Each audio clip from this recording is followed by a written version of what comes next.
بسم اللہ الرحمن الرحیم۔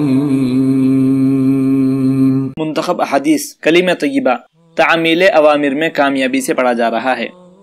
حدیث نمبر 185، حضرت معاذ رضی اللہ عنہ فرماتے ہیں کہ رسول اللہ صلی اللہ علیہ وسلم نے مجھے 10 باتوں کی وصیت فرمائی۔ اللہ تعالیٰ کے ساتھ کسی چیز کو شریک نہ کرنا، اگرچہ تمہیں قتل کر دیا جائے اور جلا دیا جائے۔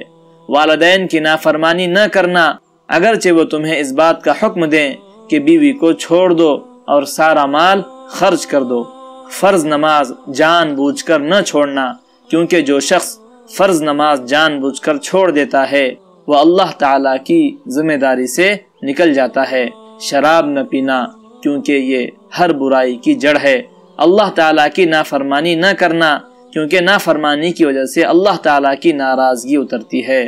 میدان جنگ سے نہ بھاگنا، اگرچہ تمہارے ساتھی ہلاک ہو جائیں۔ جب لوگوں میں موت وبا کی صورت عام ہو جائے جیسے طاعون وغیرہ اور تم ان میں موجود ہو تو وہاں سے نہ بھاگنا۔ گھر والوں پر اپنی حیثیت کے مطابق خرچ کرنا، تربیت کے لیے ان پر سے لکڑی نہ ہٹانا، ان کو اللہ تعالیٰ سے ڈراتے رہیں، ان کو اللہ تعالیٰ سے ڈراتے رہنا۔ اب اس حدیث کا فائدہ یہ ہے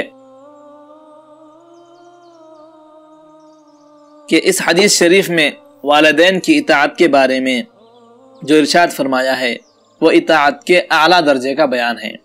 جیسے اسی حدیث شریف میں یہ فرمان کہ اللہ تعالیٰ کے ساتھ کسی کو شریک نہ کرنا، اگرچہ تمہیں قتل کر دیا جائے اور جلا دیا جائے، اعلیٰ درجے کی بات ہے، کیونکہ ایسی صورت میں زبان سے کلمہ کفر کہہ دینے کی گنجائش ہے جبکہ دل ایمان پر مطمئن ہو۔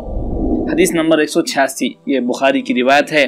حضرت ابو ہریرہ رضی اللہ عنہ سے روایت ہے کہ نبی کریم صلی اللہ علیہ وسلم نے ارشاد فرمایا، جو شخص اللہ تعالیٰ پر اور ان کے رسول پر ایمان لائے، نماز قائم کرے اور رمضان المبارک کے روزے رکھے تو اللہ تعالیٰ کے ذمہ ہوگا کہ اسے جنت میں داخل فرمائے۔ اللہ کے ذمہ ہوگا کہ اسے جنت میں داخل فرمائے، خواہ اس نے اللہ تعالیٰ کے راستے میں جہاد کیا ہو یا اسی سرزمین پر رہ رہا ہو جہاں اس کی پیدائش ہو، یعنی جہاد نہ کیا ہو۔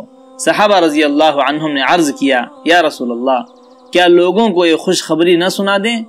آپ صلی اللہ علیہ وسلم نے ارشاد فرمایا، نہیں، کیونکہ جنت میں 100 درجے ہیں جو اللہ تعالیٰ نے اپنے راستے میں جہاد پر جانے والوں کے لیے تیار کر رکھے ہیں، جن میں سے ہر 2 درجوں کے درمیان اتنا فاصلہ ہے جتنا آسمان و زمین کے درمیان فاصلہ ہے۔